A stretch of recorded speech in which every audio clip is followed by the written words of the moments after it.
we're back. We were just talking about how the Federal Reserve basically took the dollar off of gold entirely.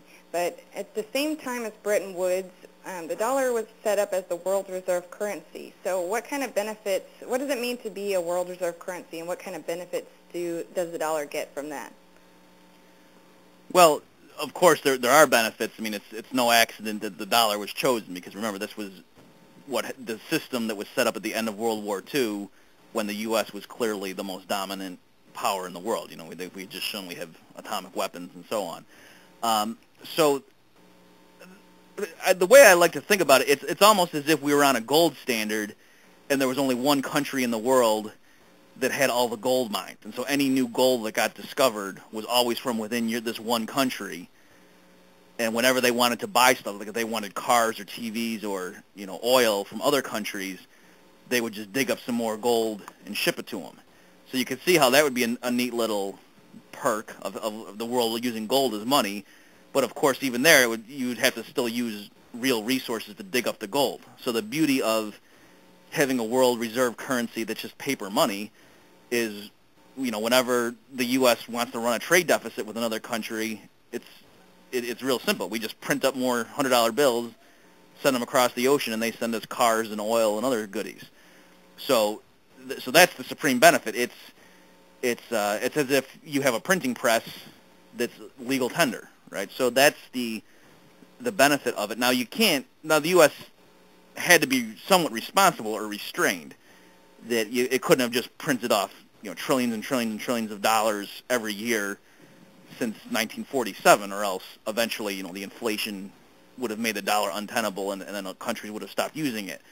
So, I mean, that was part of the concern when Nixon went off the gold standard in 1971, is that people were worried that the Federal Reserve was just going to create new dollars like crazy, and that is partly what happened in the 70s. That's, you know, it's no coincidence, in other words, that we had the really bad inflation in the U.S. after we went off the gold standard, because that sort of took the handcuffs off the Fed, and they could print dollars like crazy.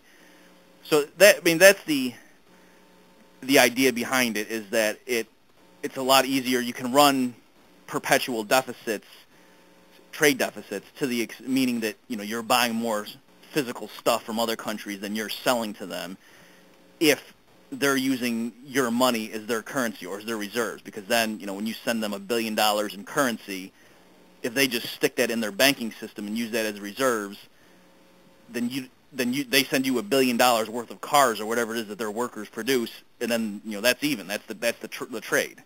So your workers don't have to make stuff to ship to them because you sent them those dollar bills. Right. So that's China's thing. They get our debt, and we get their stuff, and they don't get stuff. And people think that China's going to keep doing that forever? Yeah, well, yeah, it is interesting.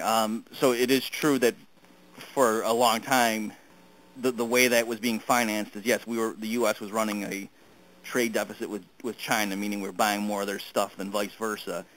And you're right, the way that was being financed is the Chinese government was buying U.S. Treasury debt and other forms of debt. So in terms of, like, the big picture, what was happening is, in a sense, we would give them this is simplifying it, but we would give them dollar bills to buy whatever, let's say, you know, $1 trillion worth of merchandise, and then they would take the $1 trillion of money and say, what are we going to buy with this? Do we want to buy, you know, software, or do we want to buy cars made in Detroit? No, we don't want to buy any of that stuff, but we will buy bonds sold by the U.S. Treasury. And so that's how they would give us the money back, and then we would just give them bonds on Uncle Sam. So the reason, like, people like Peter Schiff are saying this is unsustainable is that at some point, you know, what's the point of holding a bond? It's because it pays you money in whatever the currency is. So U.S. Treasuries, the reason those are valuable is because the U.S. Treasury is saying, we're going to send you dollar bills according to the schedule that this contract lays out, and that's why, you know, having a bond from Uncle Sam is good, is because the government's going to send you money.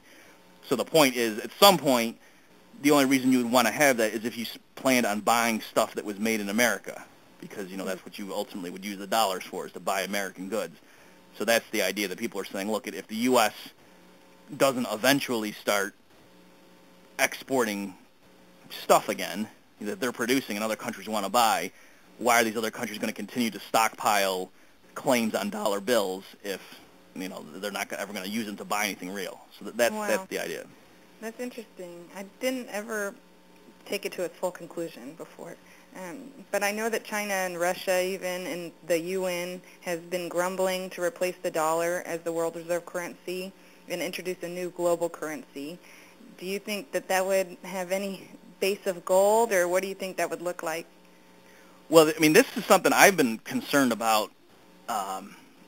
I think it was in the summer of '09 where it was really amazing to me that this wasn't getting more media coverage, that the Russian president was at a news conference and he held up a gold coin and said, this is going to be the new future world reserve currency, not the dollar bill. And like I saw it on some blog or something. I don't think I saw it on a mainstream U.S. financial website.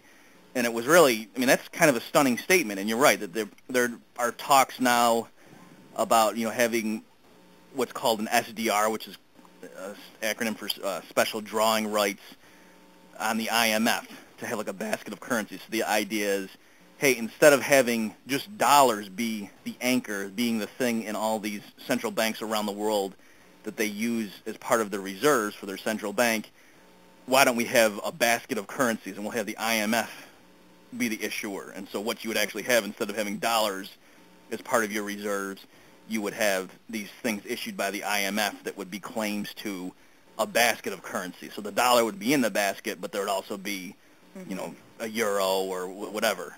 I've got to interrupt you there again, actually, and we'll head to break, and we'll be right back.